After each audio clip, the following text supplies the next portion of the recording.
ఇప్పుడు డయాబెటీస్ వచ్చిందంటే ఫస్ట్ ఏంటంటే ఇది ఫుడ్కి సంబంధించినటువంటి ఒక డిసార్డర్. మనం తీసుకునే ఫుడ్ నుంచి గ్లూకోజ్ వస్తుంది. ఆ గ్లూకోజ్ మజిల్లో యూటిలైజ్ అవ్వాలా మన దినచర్యలకి. మీరు అన్నట్టు ఏంటంటే ఒకసారి డయాబెటీస్ వచ్చిన తర్వాత మొదట్లో ఒక టాబ్లెట్స్ 2 టాబ్లెట్స్తో స్టార్ట్ అవుతుంది. వాళ్ళు టాబ్లెట్స్ మీదనే డిపెండ్ అవుతారు.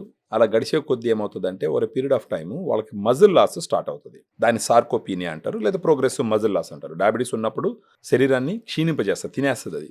ఇక్కడ మనం అర్థం చేసుకోవాల్సింది ఏంటంటే ఫస్ట్ శరీరంలో ఉన్నటువంటి షుగరు అది ఎక్కడ పోయి ఖర్చు అవుతుంది అని చూసినప్పుడు మన శరీరంలో షుగర్ పోయి మజిల్లో ఖర్చు అవ్వాలి. కండరాలు షుగర్ను తీసుకొని వాడుకొని మన రోజు చేసే పనులకి ఖర్చు చేస్తుంది. ఇప్పుడు ఒక పక్క డయాబెటీస్ ఉన్న వాళ్ళకి టాబ్లెట్స్ తీసుకుంటున్నారు, షుగర్ పెరుగుతుంది, మజిల్ లాస్ అవుతుంది. ఈ మజిల్ లాస్ అయినప్పుడు ఈ షుగర్ పోయి ఎక్కడ ఖర్చు అవ్వాలా? సో ఫస్ట్ డయాబెటీస్ వచ్చిన వాళ్ళు గుర్తించాల్సిన విషయం ఏంటంటే న్యాచురల్గానే ఈ షుగర్ తను బాడీ ఖర్చు పెట్టుకునే విధంగా చూడాలి. దానికి ప్రోటీన్ని ఫస్ట్ పారామీటర్గా తీసుకోవాలి.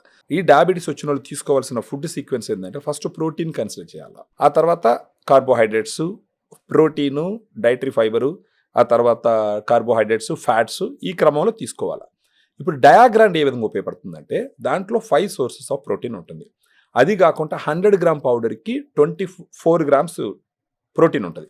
ఈ ప్రోటీన్ ఫస్ట్ ఏం చేస్తుందంటే ఉదయాన్నే ఒకసారి బిఫోర్ బ్రేక్ఫాస్ట్ తీసుకోవాలా, ఈవినింగ్ ఒకసారి తీసుకోవాలా.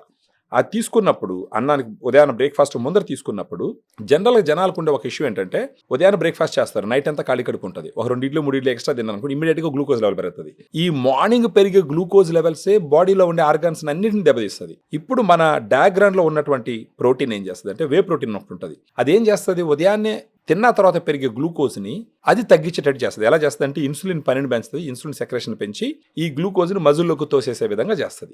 ఆ విధంగా పోస్ట్ ప్రాండియల్ గ్లూకోజ్ స్పైక్స్ పెరగకుండా ఉపయోగపడుతుంది. నెక్స్ట్ ఈ ప్రోటీన్ కడుపులో ఉండిందంటే ప్రోటీన్ గబక్కని డైజెస్ట్ అవ్వదు, దానికి కొంత టైం పడుతుంది, హార్డ్ మాలిక్యూల్ అది. సో ఈ విధంగా ఏం చేస్తుంది అంటే ఒక పక్క మజిల్ను కూడా పెంచుతుంది, ప్రోటీన్ కాబట్టి మజిల్ సింథసిస్ని కూడా పెరుగుతుంది. మజిల్ సింథసిస్ పెంచుతుంది, ఇమ్మీడియట్గా గ్లూకోజ్ పెరగకుండా కంట్రోల్ చేస్తుంది, ఎనర్జీని మెయింటైన్ చేస్తుంది, అన్నం ఎలాగంటే అలా తినకుండా కాపాడుతుంది. వీటన్నిటి ఫ్యాక్టర్స్ వల్ల దీంతో పాటు డైటరీ ఫైబర్ ఉంటుంది, ఐనోసిటాలు, తర్వాత ఎల్కానిటిన్, టారిన్, వైటమిన్స్, మినరల్స్ ఇవన్నీ కలిసి ఉంటాయి. సో ఇది ఏం చేస్తుంది అంటే మన బాడీకి న్యాచురల్గా షుగర్ని ఎదుర్కొనేటటువంటి ఒక శక్తిని ఇస్తుంది. దీన్ని తీసుకుంటూ పోతే ఒక పీరియడ్ ఆఫ్ టైం వాళ్ళ HbA1c కంట్రోల్ అవుతుంది, గ్లూకోజ్ లెవెల్ కంట్రోల్ అవుతుంది, లాస్ అయ్యే మజిల్ లాస్ అవ్వకుండా ప్రివెంట్ చేస్తుంది, ఫర్దర్గా స్లోగా మజిల్ పెరిగేటట్టు చేస్తుంది. ఓవర్ పీరియడ్ ఆఫ్ టైము డాక్టర్లను కలిసినప్పుడు వీళ్ళకి గ్లూకోజ్ లెవెల్స్ కంట్రోల్లో ఉంటే డాక్టర్ని రిక్వెస్ట్ చేయొచ్చు, సార్ నా గ్లూకోజ్ లెవెల్స్ కొంచెం కంట్రోల్ ఉన్నాయి, నెంబర్ ఆఫ్ టాబ్లెట్స్ కానీ డోసెస్ కానీ తగ్గించని అడగచ్చు. వీళ్ళ లెవెల్స్ కానీ కంట్రోల్ ఉంటే డాక్టర్స్ తగ్గిస్తారు. సో వాళ్ళు ఒక క్వాలిటీ ఆఫ్ లైఫ్ లీడ్ చేయొచ్చు అనమాట.